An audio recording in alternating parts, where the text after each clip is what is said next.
Okay, we're on Vav, where we should be. Vav Amud Aleph. 4 lines from the top. Today we're going to learn the conclusion with the Kutim. What's the final story?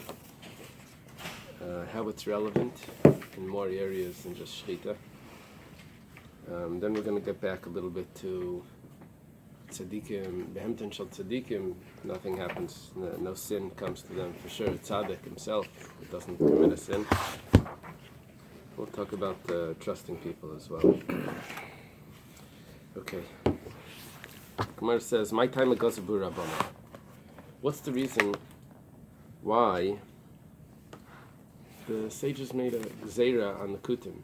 And yesterday we learned that there was a decree, even if we hold that the kutim converted properly, that the geri emes, and even if a Yisrael is even al gabav, right?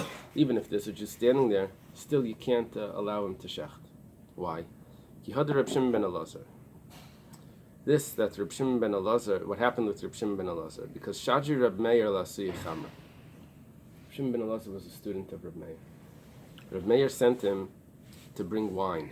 Mibei kutai, from the house of a kuti. Reb Meir was a contemporary of Reb Shimon? Yeah, he was a friend of Reb Shimon ben Yochai. And Reb Shimon ben Elazar is a student. Now, the word chamra could mean donkey or wine.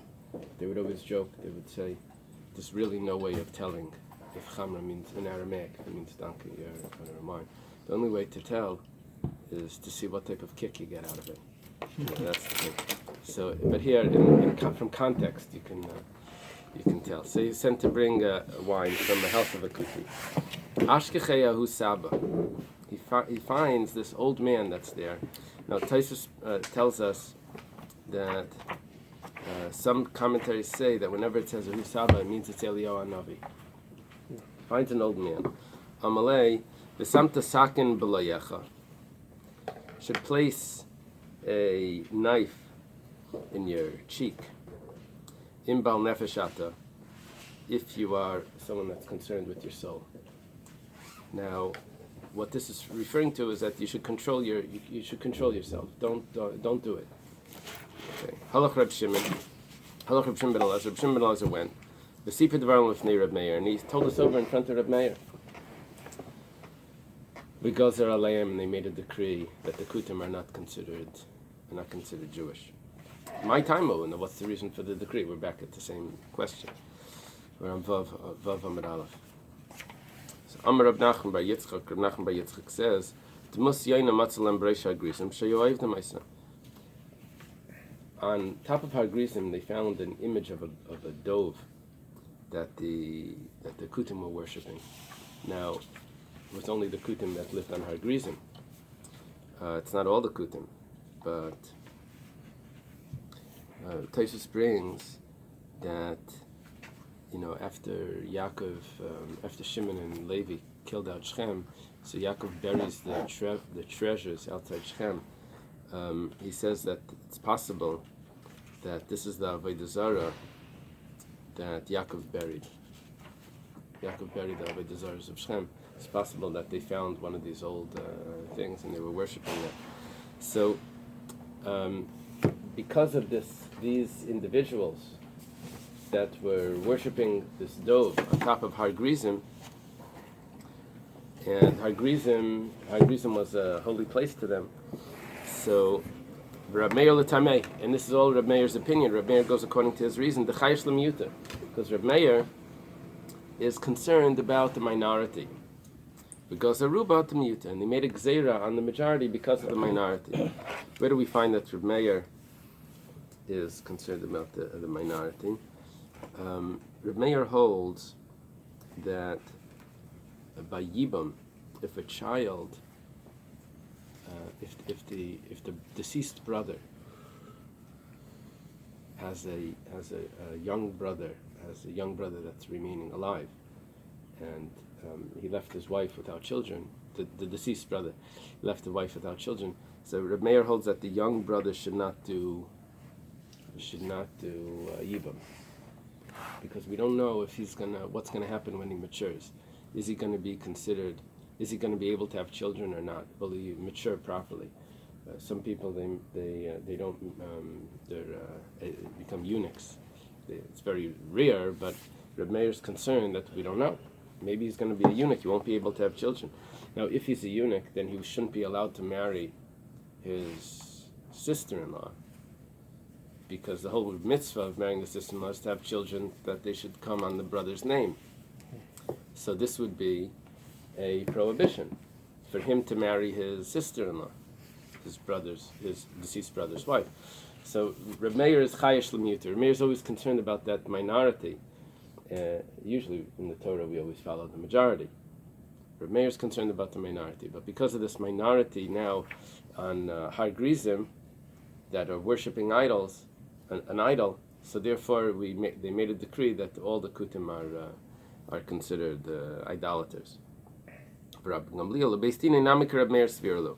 Rabbi Gamliel and his Bezdin also hold like Reb Meir. Rabbi Gamliel, if it's the way it was explained before, that Rabbi Gamliel is referring to Rabbi Yehuda Hanasi's son, so then it's Rabbi Gamliel is a later generation. It's following Reb Meir. Now the Gemara goes back and says, Pashti the Krab b'maiksiv. Remember, this old man told Reb Shimon ben Elazar that you should put a knife on your cheek. Means you should control yourself. What's the simple interpretation of the pasuk? The Marsha speaks out that we're not actually looking for the simple interpretation of the pasuk. We're looking for the simple allegorical interpretation of the pasuk. Okay, so it says, the Talmud Hayoshev L'fnei Rabbi, referring to a student that's sitting in front of his teacher. The Tani Reb Chia taught, Kiseishev Lilchaim Es Moisho. That's the pasuk. When you sit, Lilchaim probably means to eat, with a ruler. Bin Tavin, you should understand well. Es Asher Lefanecha, what's before you. V'samta Sakin B'leach, you should put a knife on your cheek. Imbal Nefesh Ata, if you are concerned of your soul, which means like this: Im Yedei Talmud B'Rabbi, if a student knows about his teacher, Sheyedei Lahachzer Leitam, that if he asks the question, the teacher's going to be able to give a good answer, satisfactory answer. So bin comes from the word bina. You should seek understanding. Ve'im lav, but if you see that the teacher won't be able to answer, tavan asashel lefanecha, you should understand on your own. Then you're going to have to do your own research. V'samta sakin b'layecha, and you should put a knife on your cheek. In bal nefesh ata, if you're concerned with your soul, proishim menu, you should leave him and go find another teacher. Okay, that's the simple allegorical, the pashat pshat of the mashal of what the pasuk in Mishlei is talking about, because Mishlei is Mishalim. So, okay, Rabbi Yitzchak ben Yosef, Shadri Rabavo, Lasuye Chamra. Rabavo sent Rabbi Yitzchak ben Yosef to bring wine, from a house of a kuti. Ashkechayahu Saba. He finds an old man, like we said before, Elio. Amalei, the man tells them, "Less kanshei Torah." They don't follow the Torah. They don't observe the Torah. Halach Rabbi Yitzchak v'siper dvarim l'fnei Rabavo. Rabbi Yitzchak went and he told to Rabavo. V'halach Rabavo v'siper dvarim l'fnei Rabami v'Ravasi. Rabavo went and he told it to Rabami and Ravasi. V'loizazu misham ad sha'asam avdikachavim gemurim, and they did not move from there until they decreed on the kutim that they're considered as regular idolaters, regular non-Jews. Lamai. What is this relevant for? That they made them into non-Jews, idolaters. Ila shchita v'yayin nesach. If it's for shchita and yayin nesach, mehasam gazur b'Rabbanan. The Rabbanan made a decree earlier, from Reb Meir's times. Rabavo and Rabami and Rabasi are students of Rabbi Yochanan. They're in the second generation of Amiraim in Eretz Yisrael. Rabbi Meir was from the great Tanaim from a student of Rabbi Akiva. He's much earlier. So we already had a decree on the kutim from earlier. So the Gemara explains, Inu gozer v'lei kablu minei. They made a decree, but the decree wasn't accepted. Now Rashi says that it's not because that Rabbi and Rabasi are greater than Rabbi. It's just that they had more interactions with them in the days of Rabbi Meir, and it was harder to keep the decree. But later on, it was more, as the community grows, so it becomes more fragmented, and they could separate themselves. They said, we have our own community, we don't need to be involved with it. We have our own winemakers. Also, Rabami and Rabasi gozer v'kibla minayim. So Rabami and Rabasi came, they made a gzeira, and then it was accepted. My oivdei kechavim gemurim. What does it mean, oivdei kechavim gemurim? Rab Nachman bar Yitzchak levatel rishus v'litin rishus. It's regarding the laws of Erevin.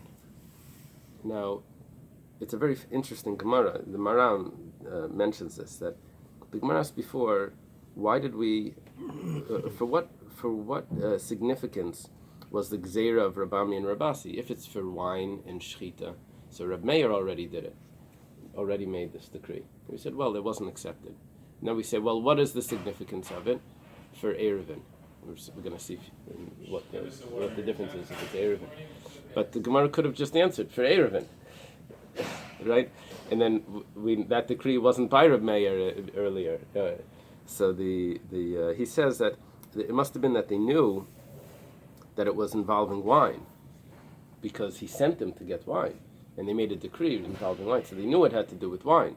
So we said, well, that the decree on wine was already there, that we can't use the wine from a kuti. So for that we explained that, yeah, it was there, but it wasn't accepted. And now we have another significance of it, as we'll see. Levatel rishus litin rishus. This means that, let's say you have several houses that are opening into a courtyard. So even though the courtyard is surrounded by a wall, but nevertheless you can't carry in that courtyard. That's considered a public area, unless there is unless an Erev is made. Unless an Erev is midirabanan. Unless an Erevin is derabanan.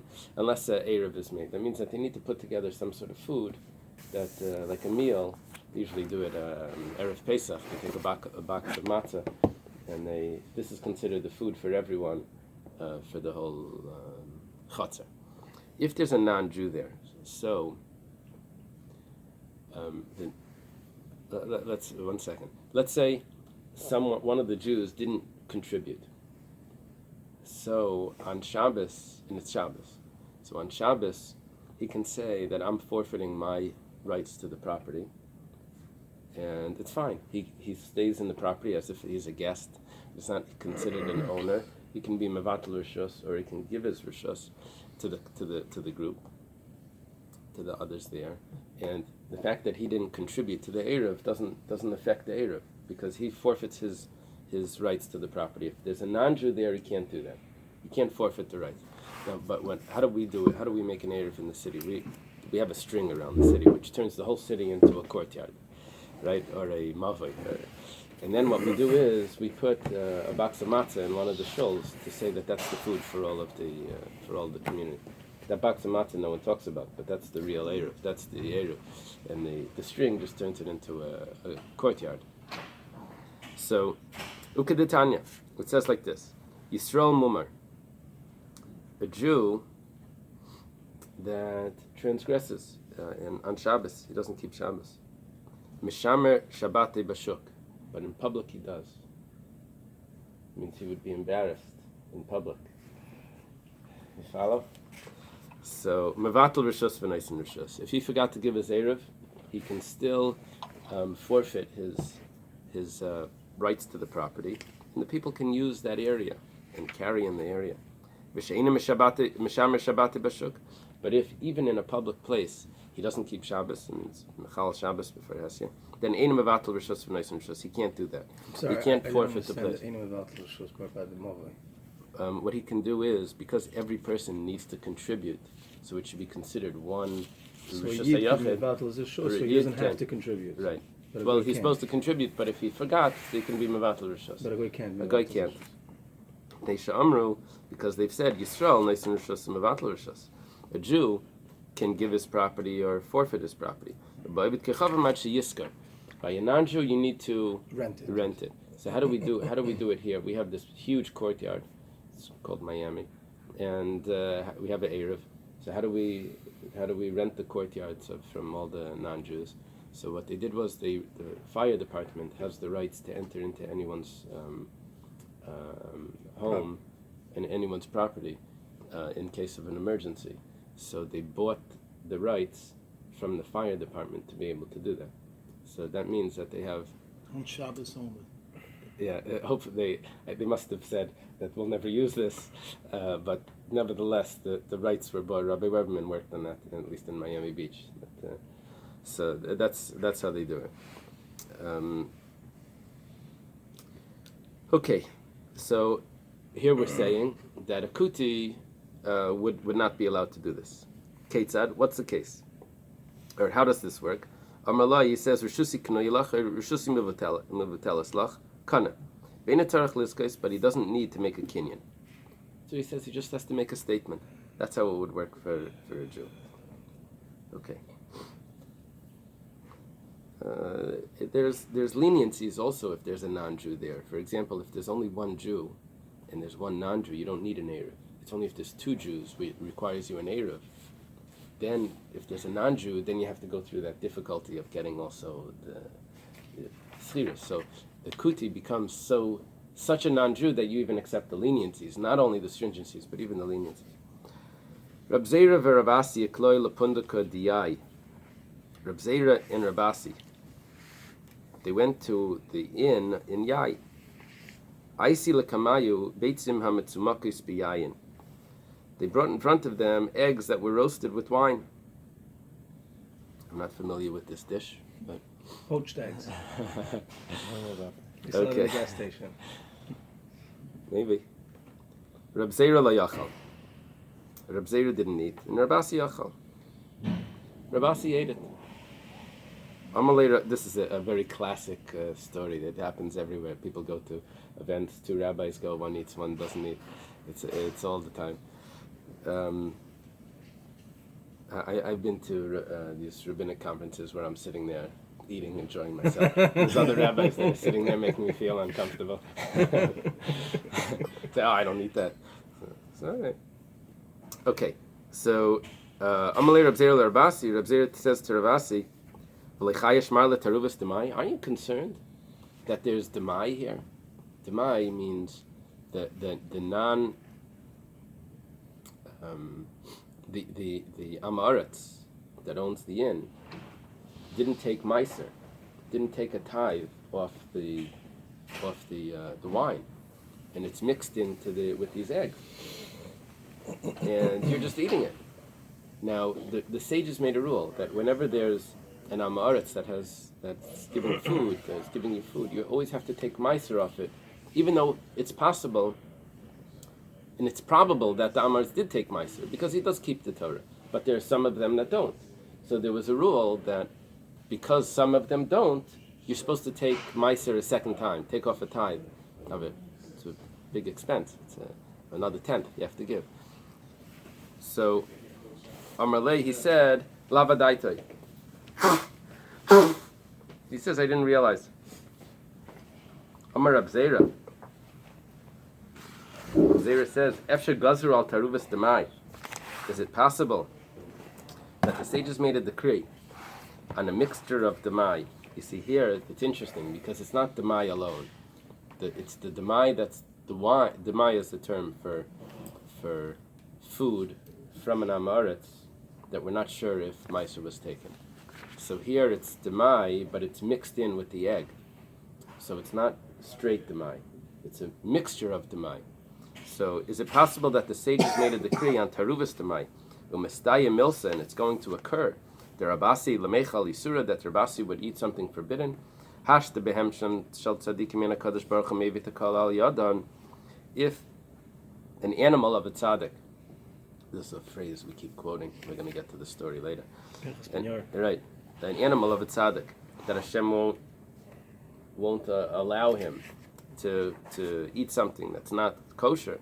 So tzaddikim atzmim lekolshkein, tzaddikim themselves, for sure, they'll never eat something that's not kosher. So nafak Reb Zera dak ve'ashkach. Reb Zera went out and he found that there was an answer to this. So, what did he find? we're gonna see. He finds a Mishnah that's gonna prove this. Now, what happened here? Rabbi is eating demai, and Reb Zera says, "How's it possible he's eating demai?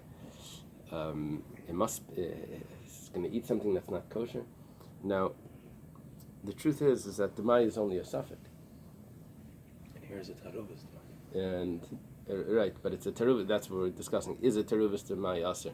But here it's only a doubt. Did the amaretz take meiser or not? So it could be that Rabbi didn't really eat something that was forbidden, because it could be that the amaretz actually took meiser. Only a suffix. So if it's only a suffix, so maybe that we have an answer, because Rabasi knew, God made it work out that this amaretz actually took meiser. Why do we take meiser off the mai? Because we don't know, but it could be that he did. So here it was where he did. He took meiser. So Rabbi Yosef Engel says that this is a proof that demai is not really a suffix. Demai is a gezerah that they made, that it was made because of a suffix, because we don't know. Once they made a decree, it becomes a rabbinic law, that even though it's a doubt, it could be he did, could be he didn't, but the rule is that you have to take. So that's what Reb Zera is surprised, that even though there's a law here, nevertheless Rabasi was nichshel, something like that.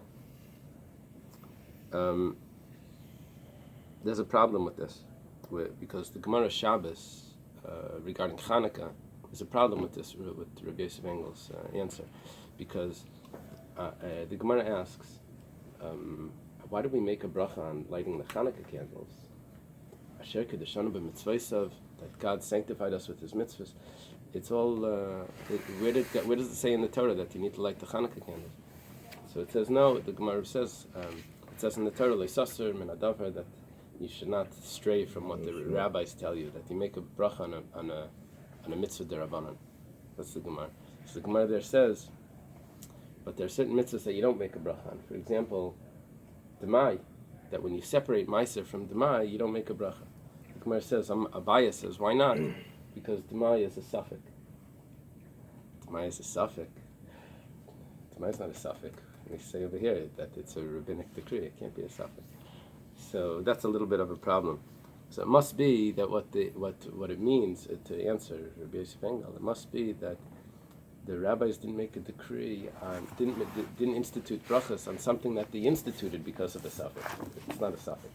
It's instituted because of a suffix. So that's why there's no bracha. You follow? Yeah.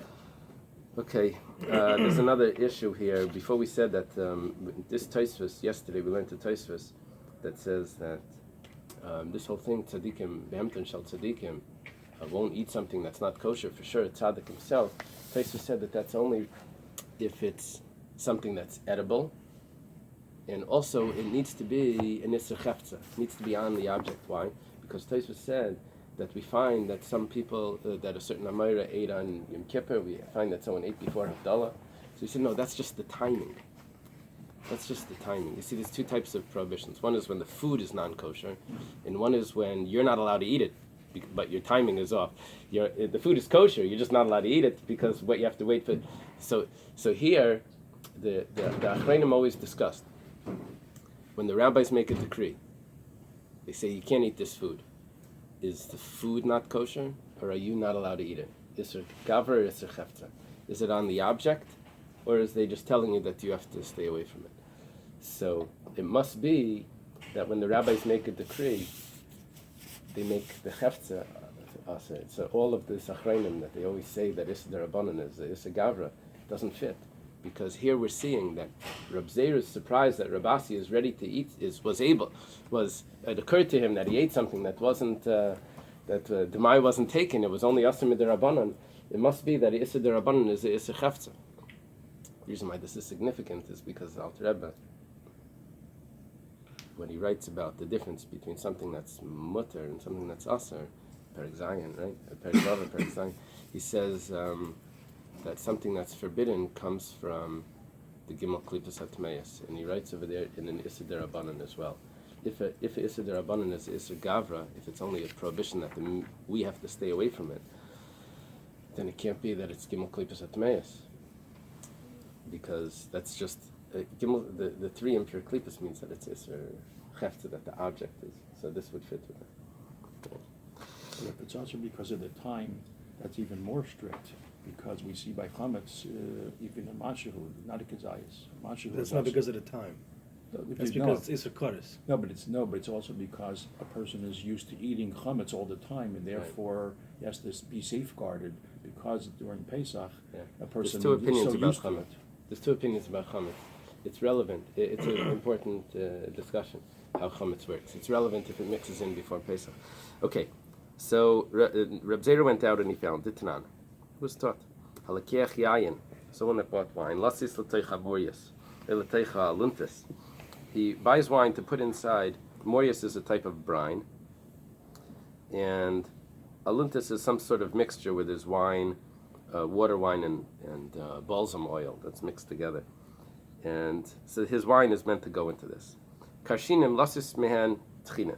He buys these, karshinim is some sort of bean, to make some sort of mixture. Split beans with spices. And adashim lasis mem resisim, or these other types of beans to make resisim. So he's chayiv mishum demai.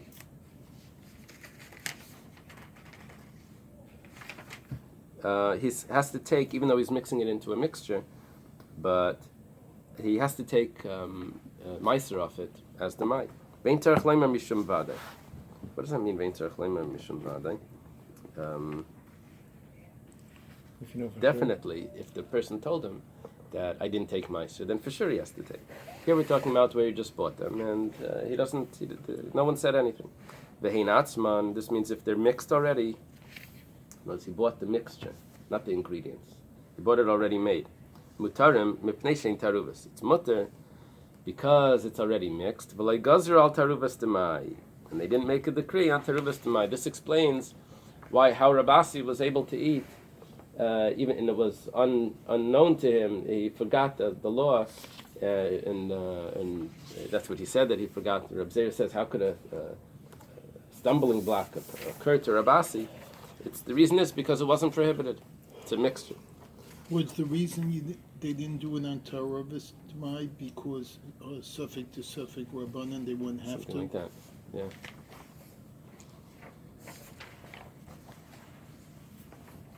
yeah. Tanya, is it so? We have a brisa. It says, "Haneisim l'shchentei isa lefais." If someone gives to the neighbor a dough to bake, olden days, not everyone had an oven. They would put the chullin. My grandmother tells me they would put the chullin in the bakery, and they would put it. And they would send one of the boys in the morning to get the chullin. So, ukader levashel, or either a dough to bake or a pot to cook. So, eina chayshish l'sa'or b'tavlin shabbat. You don't have to be concerned that maybe the neighbor put in some extra spices into your pot. Because that you don't have to be concerned with that. And what's the issue? Leimishim shvius v'leimishim meiser. The issue could be that maybe the neighbor was an amaretz, and they didn't keep the laws of meiser properly. They didn't keep the laws of shvius, which means shmita, and they put in spices that were not acceptable for you to eat. You don't have to be concerned. V'im amarla, if he says to her, asili mishalachi, make it from yours. Then you do have to be concerned. What are we saying over here? That if there is a mixture, she is mixing in spices. We're concerned about demai, even though it's a mixture. Tosfos here points out that tavlin has meiser. You don't have to take meiser off spices. only something that's edible straight, you have to take a meiser off. It's like Esav's question, do you have to take meiser off salt? And it's a little different because that doesn't grow. But spices, he quotes a Gemara Nida that says that you don't need to take meiser off spices. Or straw. Right, that was Esav. So Taisa says that actually we're dealing with two things. By the dough, we're talking about meiser, because that's a grain. By the yeast, maybe they add in shea, but add in yeast. But by tavlin, we're referring to shmita. That's what Taisa says. So it's actually two separate cases here. So that we're concerned about meiser and shmita, and we have two cases here. Each one has a separate thing that we're concerned about. The Gemara says, Shani Hassam, over there it's different. You said that you don't have to be concerned about the mixture, but this is not a mixture yet, because you told her to mix it in. So if you tell her to mix it in, then that's considered like you mixed it in. So even though by a mixture it's not an issue, but here we're saying that it wasn't mixed in yet. So because he said you can mix it in. Rafram Amar Shani Sarvatavlin del Taima of the Taima Lebatal. Rafram gives a different answer. He says that normally by tavlin it's not an issue because normally by mixtures it's not a problem, but by spices, Rashi explains this, that sometimes people eat things just because that's because they want that spice. Sometimes like cilantro or garlic or onions or something, they're eating it because of the strong taste that it has, and the spice is the main thing. So we don't say that that's considered a mixture when it's that sort of spice. The Gemara asks, we're not concerned about an exchange, that maybe the woman took some of this out and put in her spices, or those concerns. Vatanan, it's taught in a Mishnah. If someone gives his mother-in-law something to bake. I feel like a joke's about to come. Yeah, this isn't it. It's Ma'aser Esru Naisinla. He's supposed to take Meiser before he gives it to her, because the mother-in-law doesn't take Meiser. The mother-in-law is Amaretz. So he's someone that's strict. He can't feed her things that Meiser wasn't taking. So he has to take Meiser. And he also has to take Meiser Veshu Noitel Mimena, and he also has to take Meiser from what he takes back from her. His own things. He has to take Meiser again. Because we suspect that if it went bad, or if something didn't taste properly, she would have exchanged it from one of her own items. And so we are concerned about exchanging. We said before that we're not concerned. You can give it to a neighbor to bake, and it was no problem. Here we see that there is a problem. So it says, Hasam Kedetanya time over there. It says in the Bais of the reason. I'm Rabbi Yehuda.